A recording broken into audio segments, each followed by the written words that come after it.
Andel sum lepan o hausak na kay su Calvary cross of the tuamani chu kalim le galong na be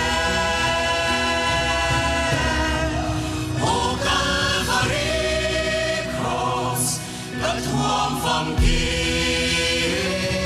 ini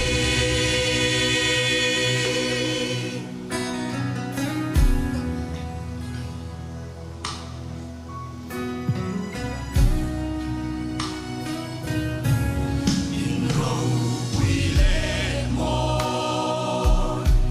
lia kê chỉ đi ram ca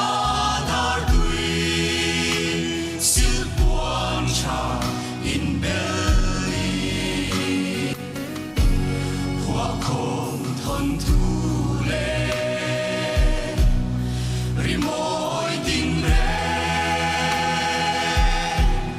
thamuan na dura an tuam ani Jesus Calvary cross of the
Kalim